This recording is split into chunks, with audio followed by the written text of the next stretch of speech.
الحمد للہ رب العالمین والعاقبۃ للمتقین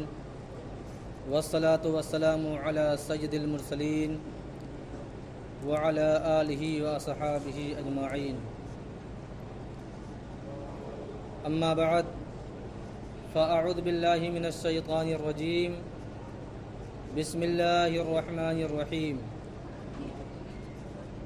ولو انہم اذ ظلموا انفسہم جاؤوک صدق اللہ مولانا العظیم وبلغنا رسولہ النبی الامین المکین الکریم ونحن علی ذلک لمن الشاہدین والشاکرین والحمد للہ رب العالمین۔ محترم سامعین، آئیے کچھ عرض و معروض سے قبل اپنے آقا نامدار، مدینے کے تاجدار، غریبوں کے غمگسار جناب روح فدا محمد عربی صلی اللہ تعالی علیہ وسلم کی بارگاہ بےکس پناہ میں درود و سلام کی ڈالی نچھاور کریں اور پڑھیں بآواز بلند اللہم صلی علی سیدنا شفیعنا حبیبنا کریمنا مولانا محمد مبارک وسلم صلاۃ و سلام علیک یا رسول اللہ صلی اللہ تعالی علیہ وسلم۔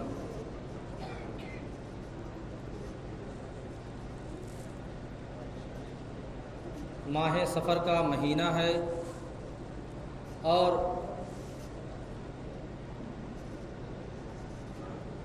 پچھلی تقریر کو آگے بڑھاتے ہوئے اس جمعہ کو بھی حضور اعلیٰ حضرت کے سیرت کے تعلق سے بیان کرنا ہے۔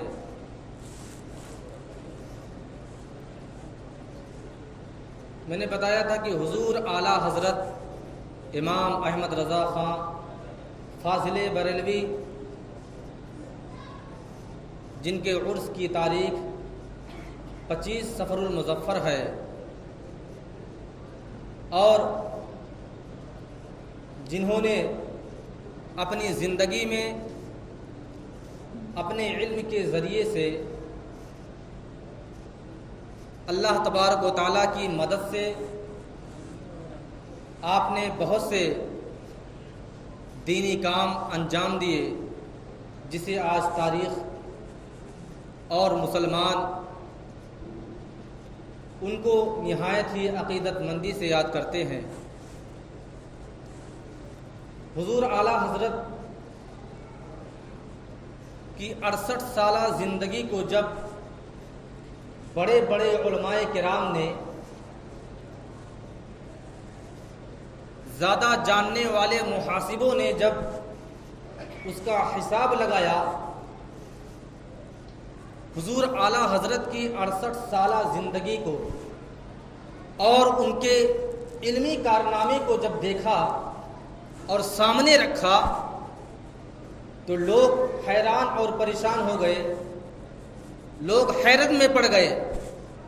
کہ حضور اعلیٰ حضرت نے جو اپنی 68 سالہ زندگی میں دین کا کام کیا ہے، جو آپ نے لوگوں کے درمیان اپنی تحریروں، اپنی کتابوں، اپنی تقریروں کو چھوڑا ہے، جب لوگوں نے، بڑے بڑے علماء کرام نے اس کا حساب لگایا تو پتہ یہ چلا کہ یہ تو 68 سالہ زندگی میں کرنا ممکن ہی نہیں ہے۔ اس کام کو کرنے کے لیے کئی 100 سال چاہیے تھے، 100-200 سال نہیں بلکہ کئی 100 سال، کیونکہ حساب لگانے والے نے جب حضور اعلیٰ حضرت کی زندگی کو مہینوں میں تقسیم کیا، پھر اس مہینے کو دنوں میں تقسیم کیا اور جب اس دن کو گھنٹوں میں تقسیم کیا تو پتہ چلا کہ حضور اعلیٰ حضرت نے دین کے تعلق سے جو جو کام اپنی زندگی میں کر دکھایا ہے، اس کام کو کرنے کے لیے تو کئی 100 سال کی زندگیاں درکار تھیں۔ اتنا بڑا کام کرنے کے لیے آدمی کئی 100 سال جیتا تب جا کے اتنا کام کر پاتا۔ یہ تو اعلیٰ حضرت کی کرامت تھی اور حضور تاجدار مدینہ صلی اللہ علیہ وسلم کی کرم نوازی تھی کہ آپ کو اللہ تبارک و تعالیٰ نے ایسا ذہین و فطین بنایا تھا ایسا قلم کار بنایا تھا کہ آپ نے اپنی اس مختصر سی زندگی میں اتنا بڑا کام کر کے دکھایا جس سے آج دنیا حیرت میں پڑی ہوئی ہے۔ حضور اعلیٰ حضرت کی زندگی ایسی زندگی ہے، آپ نے ایسا اپنے نبی سے عشق فرمایا کہ آج بھی لوگ نعرے جب لگاتے ہیں تو پتہ چلتا ہے واقعی میں عشق تو واقعی میں اعلیٰ حضرت ہی نے میرے نبی سے کیا ہے۔ لوگ نعرہ لگاتے ہیں عشق و محبت اعلیٰ حضرت، یعنی جو عشق حضور اعلیٰ حضرت نے میرے نبی سے فرمایا ویسا کسی نے نہیں کیا اب تک۔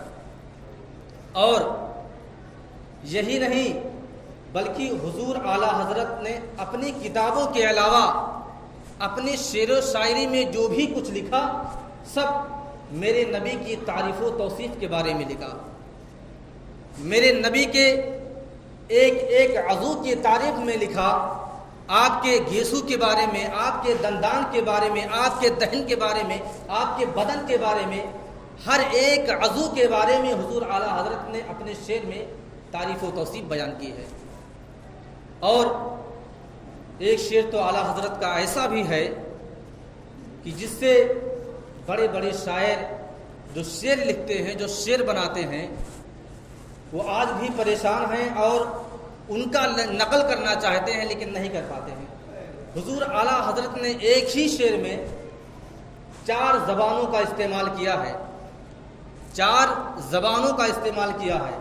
عربی ہے، فارسی ہے، اردو ہے، ہندی ہے، ایک ہی شعر میں۔ اور 4 لینگویج کا استعمال کرنا، کوئی اگر بڑی محنت مشقت بہت قابل سخت ترین آدمی ہو، بڑا علم والا ہو، بڑا جانکار ہو، بہت شعر لکھتا ہو، اگر وہ لکھ بھی دے تو اس کا ردیف اور قافیہ جو ہوتا، اس کی جو ترتیب ہوتی ہے وہ بگڑ جائے گا۔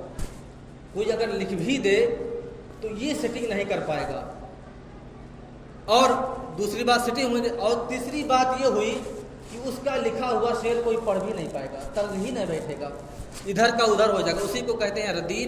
ردیف اور قافیہ، جس کو سیٹنگ کہا جاتا ہے۔ ایک سیٹنگ ہوتی ہے نعت کی کہ کوئی بھی پڑھنا چاہے اور جس طرز میں پڑھنا چاہے تو اس کا جس شعر کا پہلا طرز ہوتا ہے اسی طرز پر ہر شعر پڑھتا ہے۔ تو وہ شعر جو اعلیٰ حضرت نے لکھا ہے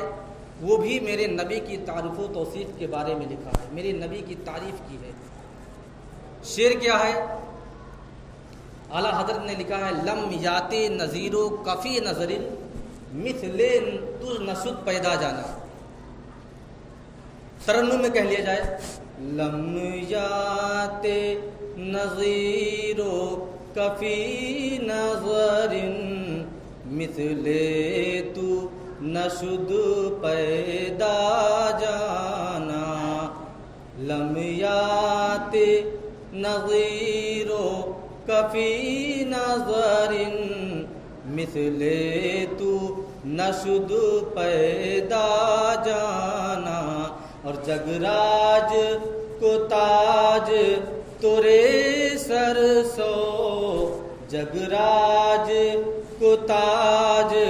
تورے سر سو، ہے تجھ کو شہ دوسرا جانا، ہے تجھ کو شہ دوسرا جانا۔ اب حضور اعلیٰ حضرت نے جو تشبیہ بیان کی، اس شعر میں حضور اعلیٰ حضرت نے میرے نبی کی ایسی تعریف کی جو میرے نبی کے زمانے میں شاعر اسلام حضور حسان بن ثابت نے کیا تھا۔ لم یاتے نذیرو کفی نظرین، اے محبوب حضور علیہ الصلوۃ والتسلیم کا مثل کسی کو نظر ہی نہیں آیا اب تک،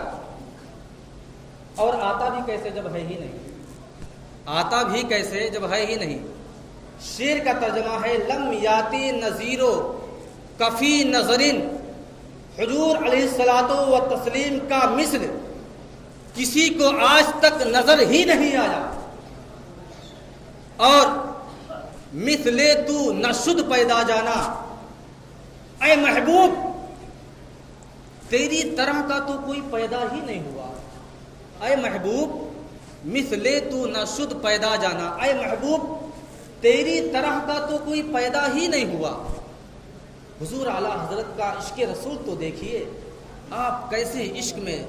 کیسے مگن میں، کیسے لگن سے آپ شعر لکھتے تھے۔ ساری تعریف و توصیف بس حضور تاجدار مدینہ صلی اللہ علیہ وسلم کی کرتے تھے، جیسے کہ تجھے جانا تجھے مانا نہ رکھا غیر سے کام۔ اعلیٰ حضرت فرماتے ہیں، عشق رسول میں فرماتے ہیں، آپ کا عشق ایسا تھا کہ آپ نے جذبات میں آ کر کے فرما دیا، عشق میں آ کر فرمایا تجھے جانا تجھے مانا نہ رکھا غیر سے کام، للہ الحمد میں دنیا سے مسلمان گیا، نعمتیں بانٹتا جس سمت تو وہ جیشان گیا، ساتھ ہی منشی رحمت کا قلمدان گیا۔ حضور اعلیٰ حضرت نے میرے نبی سے ایسا عشق فرمایا اور آپ نے لوگوں کو تعلیمات بھی دیا، اپنی زندگی کو آپ نے اس طرح گزر کیا، اس طرح بسر کیا کہ آپ کی پوری زندگی نے لوگوں کے درمیان یہ پیش کر دیا کہ اگر آپ کو صحیح طریقے سے، اسلامی طور طریقے سے زندگی کو بسر کرنا ہے، اگر آپ اپنی زندگی میں چین و سکون چاہتے ہیں تو یقیناً اپنے نبی سے عشق کر لیجئے، اپنے نبی سے عشق کریے اور انہی کی محبت میں اپنی زندگی کو ڈھال دیجئے۔ یہی تعلیمات حضور اعلیٰ حضرت نے تمام لوگوں کو دیا۔ اور اس شعر کے دوسرے شعر میں فرماتے ہیں اعلیٰ حضرت کہ جگ راج کو تاج تورے سرسو ہے تجھ کو شہ دوسرا جانا، جگ راج کو تاج، یا نبی یا رسول اے میرے محبوب دنیا کے سارے تاج آپ ہی کے سر پر سجتے ہیں، اے محبوب دنیا کے سارے تاج جو بادشاہوں کے سروں پر سجتے ہیں سب سے پہلے یا نبی آپ کے سر پر سجتے ہیں، یا نبی اے محبوب سارے تاج آپ کے سر پر سجتے ہیں، اور ہے تجھ کو شہ دوسرا جانا، یا رسول اللہ بس میں نے جان لیا کہ دونوں جہان کے شہنشاہ بس آپ ہی ہیں۔ حضور اعلیٰ حضرت فرماتے ہیں یا رسول اللہ بس میں نے جان لیا کہ دونوں جہان کے شہنشاہ بس آپ ہی ہیں۔ یعنی حضور اعلیٰ حضرت نے اپنی زندگی میں ایسے ایسے شعر فرمائے کہ اعلیٰ حضرت کے بارے میں ایک دوسرا شاعر کہتا ہے کہ وادی رضا کی کوہ ہمالا رضا کا ہے، وادی رضا کی کوہ ہمالا رضا کا ہے، اور جس سمت دیکھیے وہ علاقہ رضا کا ہے۔ بس یہی نہیں بلکہ پچھلوں نے تو لکھا ہے بہت کچھ علم دین پر، پچھلوں نے تو لکھا ہے بہت کچھ علم دین پر، جو کچھ ہے اس صدی میں وہ تنہا رضا کا ہے۔ حضور اعلیٰ حضرت کی زندگی میں جب آپ بریلی شریف کی سرزمین پر تشریف فرما تھے، اس وقت آپ کے چاہنے والے، آپ کے ماننے والے جوق در جوق بریلی کی سرزمین پر ملاقات کرنے کے لیے جاتے۔ اسی طریقے سے حضور اعلیٰ حضرت سے سید نعیم الدین مراد آبادی علیہ رحمت و رضوان اکثر جایا کرتے تھے،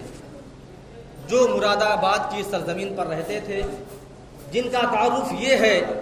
کہ سید نعیم الدین مراد آبادی وہ جید اور باوقار عالم دین تھے، جنہوں نے قرآن مجید کے ترجمہ کے بعد تفسیر نعیمی لکھا، یعنی قرآن کے کنز الایمان کا تفسیر حضور سید نعیم الدین مراد آبادی علیہ رحمت و رضوان نے لکھا۔ بہرحال حضور سید نعیم الدین مراد آبادی اکثر حضور اعلیٰ حضرت سے بریلی شریف کی سرزمین پر ملاقات کرنے کے لیے جایا کرتے تھے۔ ان کے ایک اور دوست تھے جن کا نام سید دیدار علی شاہ تھا، وہ بھی مراد آباد کی سرزمین سے کچھ دوری پر رہتے تھے، اور وہ سید نعیم الدین مراد آبادی سے اکثر ملاقات کرنے کے لیے آتے تھے۔ حضور سید نعیم الدین مراد آبادی ان سے فرماتے کہ آپ ایک بار میرے ساتھ بریلی شریف کی سرزمین پر حضور اعلیٰ حضرت سے ملاقات کرنے کے لیے چلیے۔ اب چونکہ سید دیدار علی شاہ بہت بڑے محدث تھے، عالم دین بھی تھے اور سید گھرانے سے تعلق بھی رکھتے تھے، اور آپ کو جب سید نعیم الدین مراد آبادی نے کہا کہ حضور چلیے ایک بار بریلی شریف میں امام احمد رضا خان سے ملاقات کر آئیے،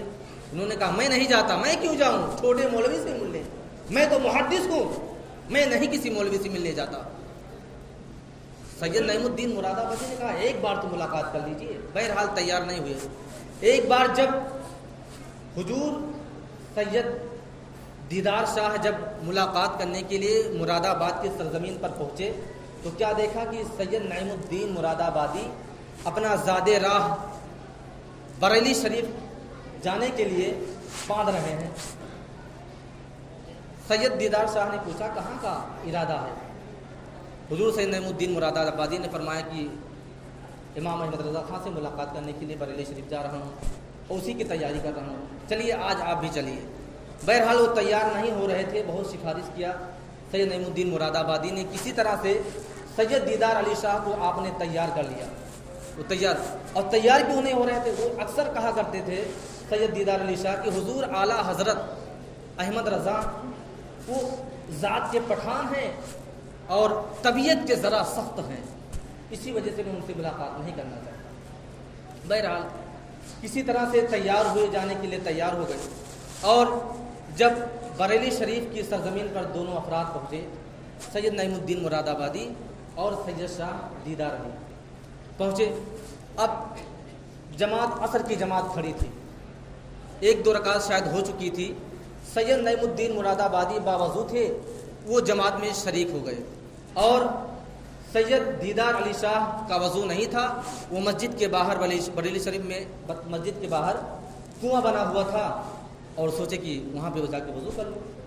ایک چھوٹا سا بچہ جس کی عمر تقریباً 8 یا 10 سال کی تھی، وہ کنویں سے پانی ابھی نکال کر اپنے وضو کے لیے رکھا تھا، چھوٹا بچہ تھا 8-10 سال کا۔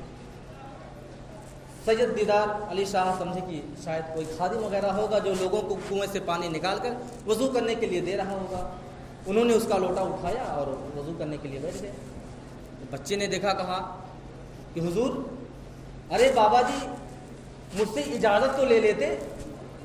یہ تو پانی میں رکھا تھا اپنے وضو کرنے کے لیے، میں تو نابالغ بچہ ہوں، جبکہ شریعت میں یہ ہے کہ نابالغ بچہ اپنی بھی چیز اپنی مرضی سے نہیں دے سکتا ہے، اپنی ہی چیز اپنی مرضی سے نابالغ بچہ نہیں دے سکتا ہے۔ آپ کو اتنا بھی مسئلہ نہیں معلوم؟ ٹوپی لگائے ہیں، داڑھی آپ کے چہرے پر ہے، آپ کو اتنا مسئلہ معلوم نہیں؟ سید دیدار علی شاہ چکرا گئے، میں تو وقت کا محدث ہوں، آپ نے جب چکرایا تو آپ نے سوچا کہ امام احمد رضا خان کے مدرسے کے نابالغ بچے کا جب یہ علم کا عالم ہے تو حضور اعلیٰ حضرت کے علم کا عالم کیا ہوگا، جس سے میں ملاقات نہ کرنے کے لیے ہزاروں بہانے کرتا تھا، آج اسی کی بارگاہ میں آیا ہوں، اس کا بچہ مجھے مسئلہ بتا رہا ہے، نابالغ بچہ مسئلہ بتا رہا ہے۔ بہرحال آپ نے وضو کر لیا، بچے نے اجازت دے دی، پھر سے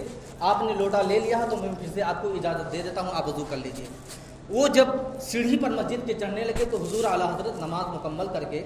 سیڑھی سے اتر رہے تھے، اور سید نعیم الدین مراد آبادی کی جو رکعتیں چھوٹی تھی وہ ابھی مکمل کرنے میں لگے تھے، نماز میں تھے۔ اب ذرا دیکھیے، غور کیجئے، حضور اعلیٰ حضرت کا نگاہیں کہاں کہاں تک جاتی ہیں، مشاہدہ کیجئے۔ حضور اعلیٰ حضرت نے جب دیکھا تو چونکہ آپ کی نگاہوں میں ایسا عشق رسول تھا کہ کسی بھی اہل بیت کرام کے خاندان کے یعنی سیدوں کو جب آپ دیکھتے تھے، کسی بھی سید کو وہ بتائے یا نہ بتائے آپ کی نگاہیں پہچان لیتے تھے کہ سید گھرانے سے تعلق رکھتا ہے۔ بہرحال جب سیڑھی پہ اتر رہے تھے اور حضور اعلیٰ حضرت اتر رہے تھے، آپ کی نگاہوں نے دیکھا، فوراً پہچان لے کہ کوئی سید صاحب نہیں آ رہے، آپ نے ان کی دست بوسی کی اور ان کو گلے سے لگایا، اور جب سید دیدار علی شاہ نے حضور اعلیٰ حضرت سے عرض کیا حضور طبیعت کیسی ہے، حضور اعلیٰ حضرت نے برجستہ فرمایا اے سید دیدار علی شاہ، میں ذات کا پٹھان ہوں اور طبیعت میں ذرا سختی ہے۔ وہ زبان وہ بیان جو دیدار علی شاہ نے مراد آباد کی سرزمین پر تنہائی میں صرف سید نعیم الدین مراد آبادی کے سامنے کہا تھا، حضور اعلیٰ حضرت نے ان کو پیش کر دیا. یعنی حضور اعلیٰ حضرت کی نگاہیں، ان کی سماعت بریلی شریف کی سرزمین پر رہ کر کے مراد آباد میں کون میرے بارے میں کیا کہہ رہا ہے سماعت کر رہے تھے. حضور اعلیٰ حضرت کی ایسی کرامت تھی،